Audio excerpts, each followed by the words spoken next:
folks, Ariel over here. As you could probably see from the last video, why we waited till things were kind of wrapped up here to share the story of the shop, because we were waiting to see how it turned out. Anyway, so moving on after, hi Velcro, after the builders left, then we went to doing all the things that, you know, we had planned to do after having a shell constructed.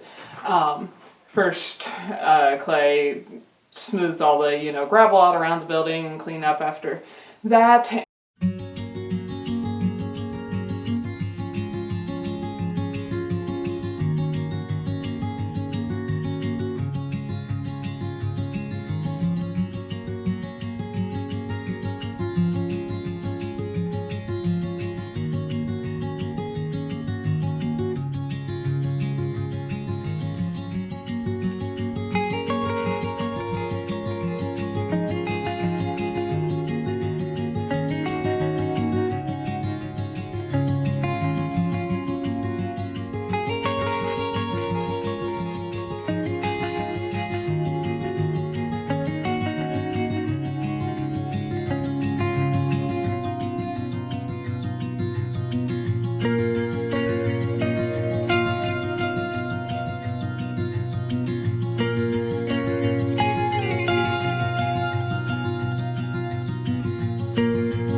Then went to lining the lean-to that's on the side of the shop with this beautiful wood, as you can see.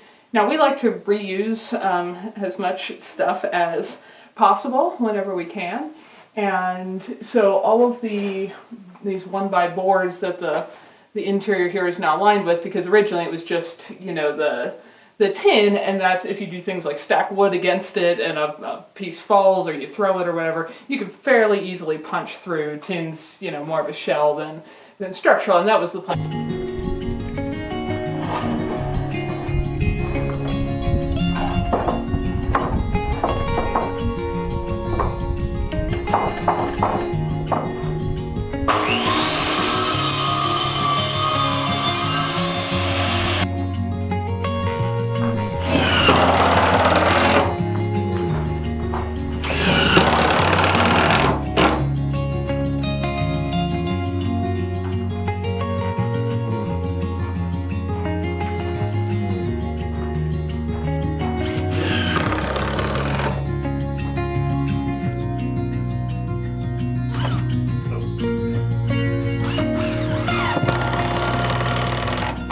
So these 1x boards all came from somebody else Clay knows who did a big building project, and they had all been used for their concrete forms, and then they were discarding it after they finished building their house. So you can see the concrete stains on them, which we could clean off, but it was a lot of beautiful free lumber that was otherwise being discarded.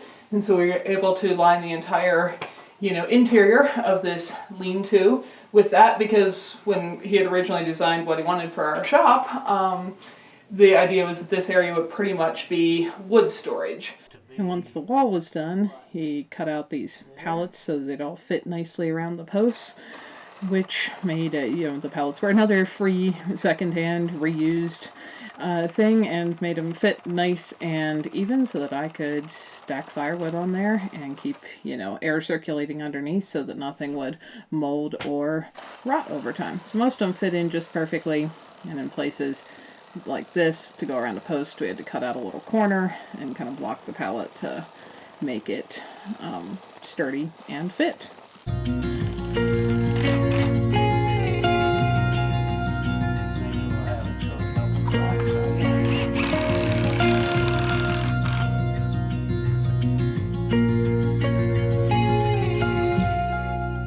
Now it's fairly long, so out toward that end we're using the covered area as like a little porch area to do a lot of, other projects. If you're cutting boards and you want to be out of the sun or out of the rain, or, just doing that kind of thing. Or pulling a vehicle in out of the weather for a minute or whatever, because we don't have the whole thing full of wood yet. These chunks I'm stacking now, this was one of the projects that unfortunately we had to do twice due to the delay in the shop being finished, because this was all wood that I had split in that big pile that you probably all have seen many times outside of the house in the old clearing. And it was, these are all standing dead trees and cleaned up and split. So I brought the wood with us, but because we didn't have our wood shed constructed yet, I had to stack it outside. Now that we're getting towards fall and we finally have the space in here done, maybe I'll move this inside where it'll be nice and dry. But the plan is to eventually just layer, firewood stacks out through here to get a, kind of a savings account of hopefully at least several years worth of firewood stored up, which is always a good idea because you never know what'll happen with having an extra cold winter where you need more wood, or maybe we both break our legs one summer and can't do more that year, so you want to have a little backup and so on. So that's where these came from. These big rounds that you see sitting here that obviously need splitting before they're going to fit in any stove. They actually came from an old bridge on the property I used to live on, where clay works. It was, they were dead trees before they were made into a bridge, and then they were there for a bunch of years, and eventually they started to rot. You can probably see there's some, ant damage in the ends of some of the worst ends were cut off. But anyway, the bridge was no longer structurally sound, so it got taken out.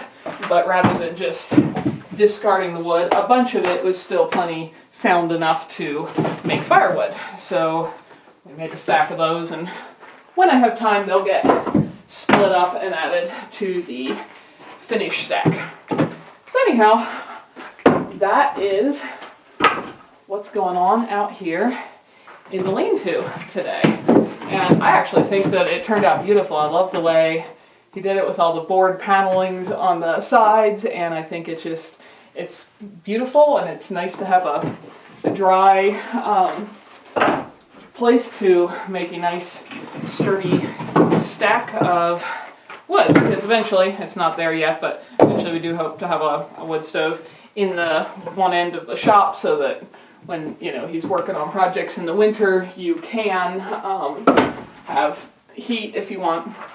And then the rest will probably go to, because these obviously, if you're familiar with my tiny stove, do not fit in the tiny house stove. So they would go toward either what I've been using them for is when we have, bonfires with friends over for dinner and such outside. But they will also be excellent firewood for whenever we get a small house finished and it has a slightly larger stove than the tiny house does. So that's what I'm working at today, is the getting stored up our savings account of ability to heat things, and showing you how we finished out the inside of the lean-to here. And Burley's sleeping right under the camera, and I don't know where Velcro went. She likes to climb all over the wood pile. That's one of her favorite spots to hang out.